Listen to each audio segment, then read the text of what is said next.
College में गर्मियों की छुट्टियां होने पर राधिका और रोहन अपने दोस्त मनोज और शिल्पा के साथ परिवार के पुराने फार्म हाउस पर घूमने जाने का प्लान बनाते हैं। गाइस, तुम दोनों को वो फार्म हाउस बहुत पसंद आएगा। बचपन से ही वो मेरी और रोहन की सबसे पसंदीदा जगह रही है। पर मैंने तो इतने सालों में तुम्हारे मुंह से कभी फार्म हाउस का नाम तक नहीं सुना। बचपन में फार्म हाउस जाते थे, लेकिन फिर अचानक सबने वहां जाना बंद कर दिया और वजह कभी किसी ने बताई नहीं। पर अब हम चारों मिलकर वहां धमाल करेंगे।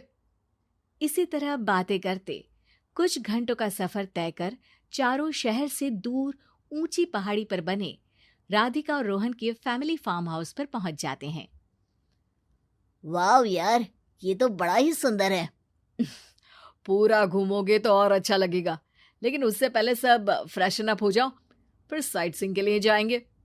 राधिका और रोहन अपने अपने कमरे में चले जाते हैं, लेकिन मनोज और शिल्पा घर में घूमने लगते हैं, जहां शिल्पा की टक्कर हॉल के बीचों बीच रखी एक पुरानी लकड़ी की कुर्सी से होती है। आह, लग गई रे माता, इस कुर्सी को बीच में किसने रखा हुआ है? अरे तेरे स्वागत के लिए भूत ने रखा होगा। ओए, तुझे बात हंसी आ रही है? जब खुद टकराएगा तो पता चलेगा। हाँ हाँ ठीक है, पर अभी तो इसे साइड में रख दे। शिल्पा कुर्सी को एक कोने में रख देती है और वो दोनों भी अपने कमरे में चले जाते हैं, जिसकी थोड़ी देर बाद चारों बाहर घूमने निकल जाते हैं। इसी तरह रात हो जाती है। फार्म हाउस में वापस आकर वे लोग सीधा सोने चले जाते हैं। आधी रात को मनोज की नींद खुलती है। बड़ी तेज प्यास लगी है, पानी साथ लेकर सोना चाहिए था। हाँ, अब रसोई तक जाना पड़ेगा। मनोज आंखें मलते हुए कमरे से हॉल में आता है और अचानक रास्ते में रखी कुर्सी से टकराकर जमीन पर गिर जाता है। अरे मर गया रे दादा, शिल्पा सही बोल रही थी, बड़ी तेज लगती है ये कुर्सी तो, पर इसे दोबारा बीच में किसने रखा? मनोज एक बार फिर उस लकड़ी की कुर्सी को कोने में रख पानी पीकर कमरे में चला जाता है। अगली सुबह जैसे ही चारों की नींद खुलती है तो उन्हें अपने बेड के पास साइड टेबल पर चाय का कप रखा मिलता है, जिसे देख वो खुशी खुशी चाय पीकर तैयार होकर कुछ देर बाद हॉल में मिलते हैं। थैंक यू यार राधिका, मुझे नहीं पता था कि तू इतनी अच्छी चाय बनाती है। वैसे मुझे उस बेड टी की बहुत जरूरत थी। ये और चाय, अरे इसे तो पानी तक उबालना नहीं आता। मतलब तूने हमारे लिए चाय बनाई क्या दोस्त? अरे चल पागल है क्या, इतना भी प्यार नहीं है मुझे कि तुम्हारे लिए बेड टी बनाऊं। चाय पर ये चर्चा करते हुए मनोज जैसे ही पीछे मुड़ता है तो एक बार फिर लकड़ी की पुरानी कुर्सी से टकराकर उस पर गिर जाता है।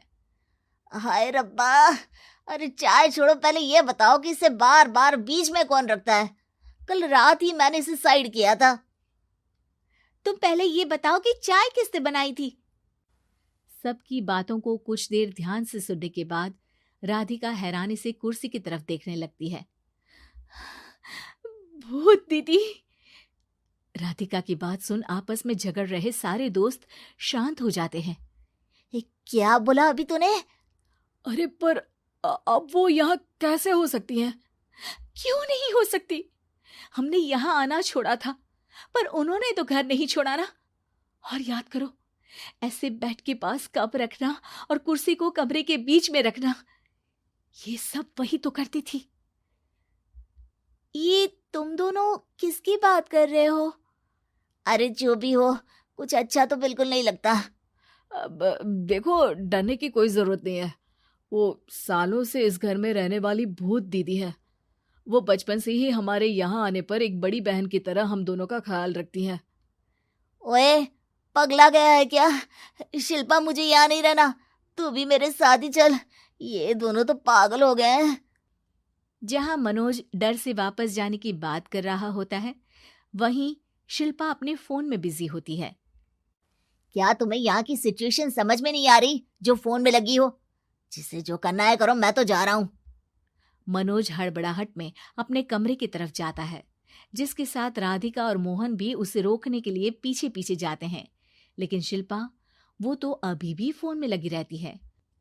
कुछ देर बाद जब वो तीनों दोबारा हॉल में वापस आते हैं तो शिल्पा को सबके पैक्ड बैग्स के साथ देखकर हैरान रह जाते हैं। ये सब क्या है शिल्पा?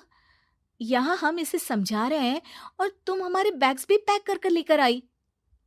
अरे आखिर में फोन से बाहर निकलकर कुछ किया तो सही इसने। दोस्तों देखो, कल से हम यहाँ हैं। भूत दीदी ने कुछ किया नहीं ना? फिर डर क्यों रहे हो? 4 दिन और रुकोगे तो पता चलेगा कि क्या होगा। मतलब? इस पर शिल्पा उन तीनों को फार्म हाउस से बाहर लाकर फोन में पुरानी न्यूज का आर्टिकल दिखाती है।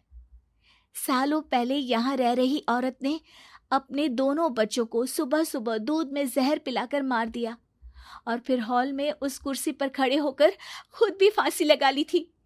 तुम्हारी बातों से मुझे इस केस की याद आ गई। गूगल किया तो पता चला कि ये वही फार्म हाउस है। अभी भी यहाँ रहना चाहते हो जिससे कुछ दिनों में वो सबको थोड़ा थोड़ा जहर देकर मार दे? अरे पर ये दोनों तो बचपन से यहाँ आ रहे हैं, फिर इन्हें अभी तक कुछ क्यों नहीं हुआ? वो तो पापा बताते हैं कि हम आते थे। हाँ, और मुझे भी एक बार का ही याद है। वाह, और कहानियां तो ऐसे सुना रहे थे जैसे सदियों से यहीं रहते हो।